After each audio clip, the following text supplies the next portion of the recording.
The advertising industry has changed quite a bit since the days of Mad Men. And I'm not just talking about the drinking and the smoking and the fashion statements. Today, brands have countless ways to talk with consumers.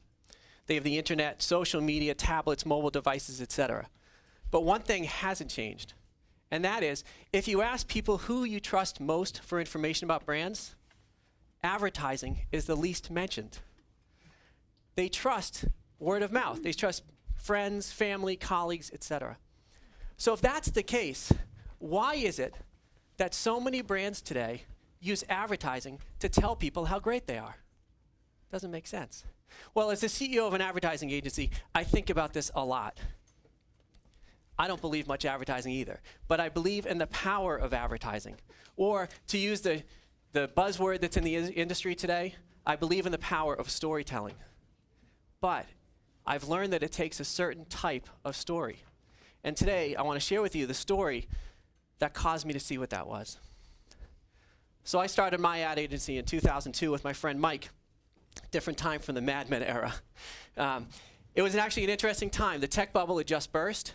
Ad agencies were going out of business, and our wives thought we were out of our minds to start an ad agency. But we thought we had something special.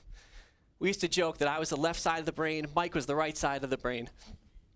And together, we made a full brain. I was the research and analytics guy. I loved spreadsheets and numbers and PowerPoint decks. I loved figuring out who was the target audience. What are they thinking? How do they behave? What messages do we need to communicate with them? The strategy. Well, Mike, he was the right side of the brain.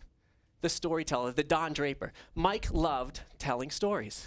Not just for clients. Mike loved telling stories. You couldn't be in a room with Mike without him telling you a story.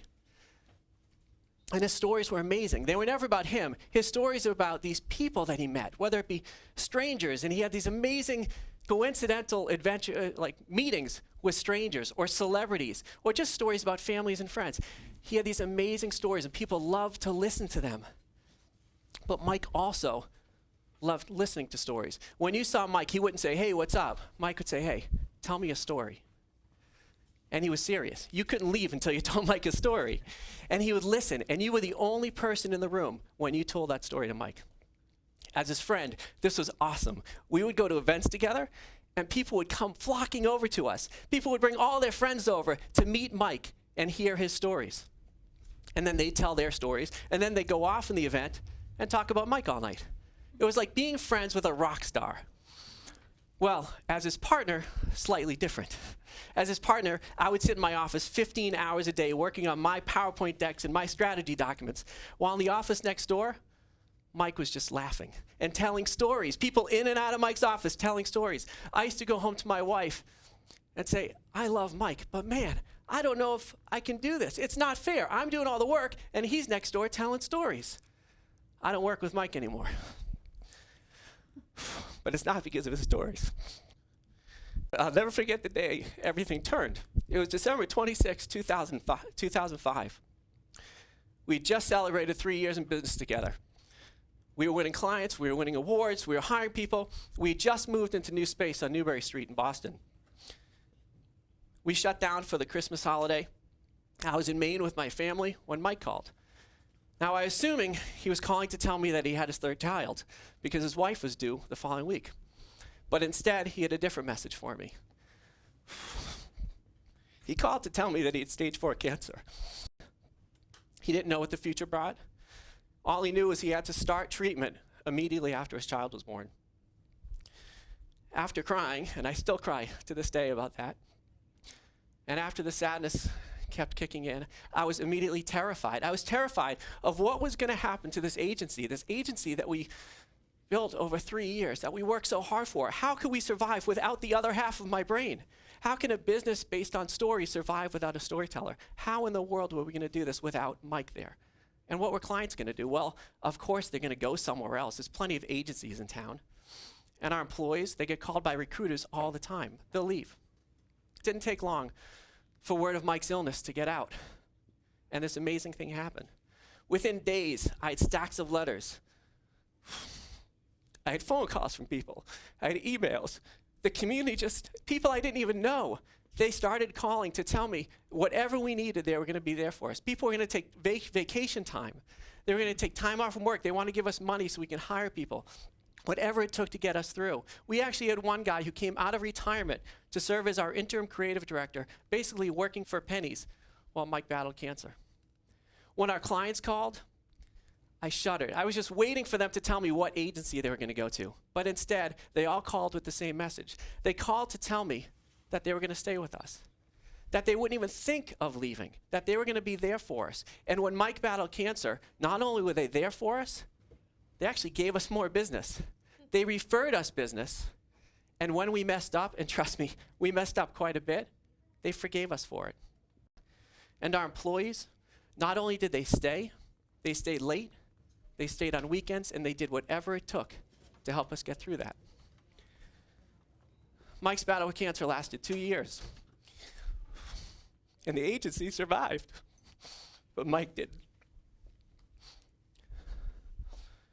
But today I'm certain that it's because of his stories we got through it. It was his stories that created these amazing relationships with people, these relationships that caused people to be there for us when we needed them, to forgive us when we messed up, to actually introduce us to people when we weren't even at our best. Even when cancer stripped him of his weight, of his energy, and of his hair, Mike remained faithful and optimistic, and he kept telling us stories, and he kept listening to our stories. He was our strength, he was our motivation, and he was the guy that got us through that. He was our rock. Well, one of the first things we did after Mike died was start a nonprofit and a cancer fundraiser called Be Bold, Be Bald. We asked people around the country to go bald for just one day by wearing a ball cap, to honor people who fight cancer like Mike, and to raise money by getting people to sponsor them for doing that.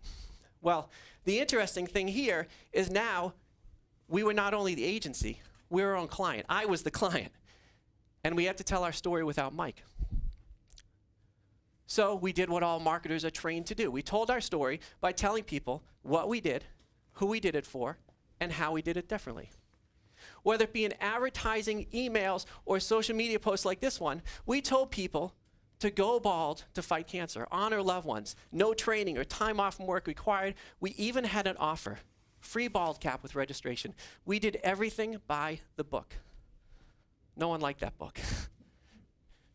We were devastated. We had worked so hard to make this thing happen. People at the agency volunteered their time and every moment they had to make this thing happen. Well, we didn't know what to do. The story wasn't working. And instead of going by the book, we thought, let's just speak from our heart. Let's tell people what we believe. Let's talk about why we did this. Let's just share from our heart. So we started posting things like bald is beautiful, or posting things like this post here. We started getting stories from people who fought cancer and sharing their stories, people like Mike who fought cancer, and reaching out to the community to get their stories and share them. People not only listened, they learned more, they liked us, they commented, they shared it with their friends, and they participated. Since that time, we've raised close to $750,000 for cancer charities, with thousands of people around the country participating. When we stopped talking about ourselves, people listened. It caused us to rethink everything we were doing, to question, it's all about storytelling, but what makes a great story? So we started creating a list of all the brands that we love and started researching and analyzing their story, not just in advertising, but looking at their story wherever it presented itself, in the product experience, in the retail experience, in event marketing, whatever it was. We wanted to look at that story and understand it. And what we found was the one consistent theme in all of those brands that we love, they all had one thing in common. They didn't talk about themselves very much. Yet, through their story, we understood them. We understood who they were because through their story, we understood kind of this belief that caused them to do what they did. Why did they do what they do? Because of this belief, we liked them more. And we called it the moral of the story. It was brands like Red Bull, who with their Flugtag events and all the events they sponsor, and their daily Instagram posts of people doing these crazy things, they tell us It takes energy to live life to the fullest. They don't talk about the drink very much, but we trust that the drink is going to give us the energy we need. We love Red Bull. It's brands like Disney. Through their theme parks, their movies, and everything they do, they tell us it's fun to imagine. They don't necessarily say it directly. Most of these brands say it indirectly. They don't tell us, but we hear that. We understand it through their story. Disney even calls some of their people Imagineers. And if you believe it's fun to imagine, you should experience Disney. Apple, through their product design, their packaging, their retail experience, and their advertising, they tell us simple is better. If you believe simple is better, you use Apple. And because of that relationship, when your screen cracks and the battery runs low, you don't buy another product. You buy another Apple. One of my favorite brands, the only brand we found that the name of the brand is actually the same as the moral of the story, Life is Good. I love this brand. I love it because I believe, like they believe, life is good. And it's not only on their products with the words and their J character.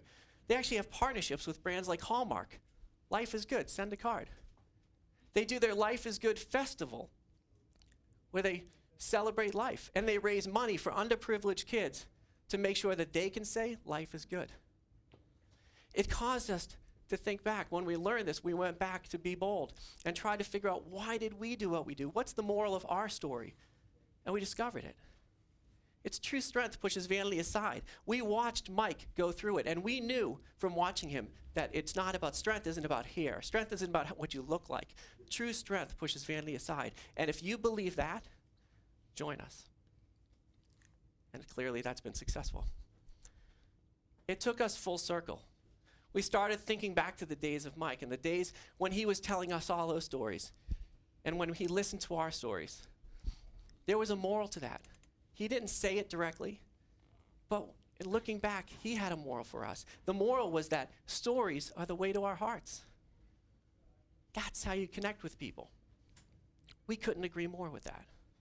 But it takes a certain type of story. The days of madmen are long gone. People can get trusted information from anywhere.